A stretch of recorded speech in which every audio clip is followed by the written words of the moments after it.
ஒரு வீட்ல மீனாட்சி அப்புறம் சுமத்தின்னு 2 பேர் வாழ்ந்து வந்தாங்க. சுமதி மீனாட்சியோட மாமியார். எப்ப பார்த்தாலும் மீனாட்சியை போட்டு திட்டிகிட்டே இருப்பாங்க. மீனாட்சி மறுபேச்சு பேசினா அவளை போட்டு அடிப்பாங்க. டேய், என்ன வேடிக்கை பார்த்துட்டு இருக்க? போய் வீட்டை பெருக்கு. சரிங்க. நான் இப்ப வீட்டை விட்டு போறக்குள்ள வீட்டு சுத்தமா இருக்கணும் அப்படின்னு சொல்லி மாமியார் வீட்டை விட்டு போயிட்டாங்க. ஆனா மருமகள் என்ன பண்ணிட்டு இருக்கான்னு அங்க ஒளிஞ்சு இருந்து பார்த்தாங்க.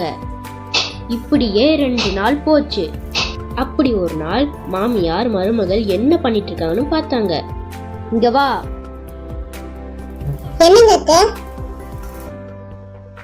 இந்த வீட்டை விட்டு வெளியே போ சொல்றேன்ல, வெளியே போ. வீட்டை விட்டு வெளியே போகணுமா? எனக்கு இருக்க ஒரே சொந்தம் நீங்க தான். என் அப்பா அம்மா கூட இறந்து போட்டாங்க, அதனால நீங்க தான் இருக்கீங்க. அது எனக்கு தெரியாது.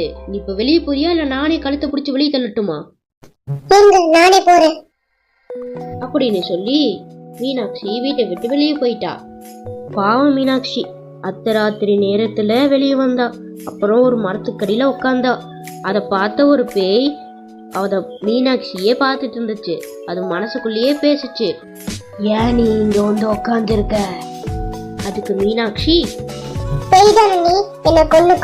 எனக்கு ஒண்ணு சாப்பிட்டு எனக்கு வீட்டுக்கு போனாலும் நிம்மதி இல்ல, வெளியே வந்தாலும் நிம்மதி இல்ல, என்ன சாப்பிட்டு.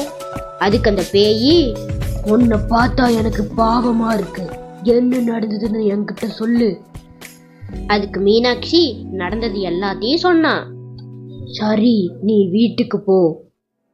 நான் வீட்டுக்கு போனா எங்க அத்தை வந்து விட மாட்டாங்க வீட்டுக்குள்ள.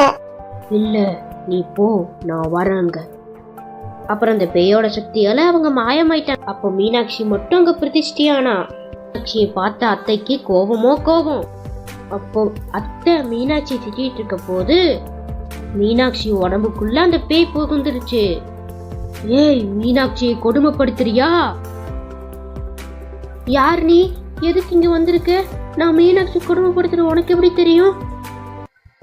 ஏய், எனக்கு எல்லாமே தெரியும். இனிமேல் நீ மீனாட்சியை கொடுமைப்படுத்தின நான் உன்னை அழிச்சிடுவேன்.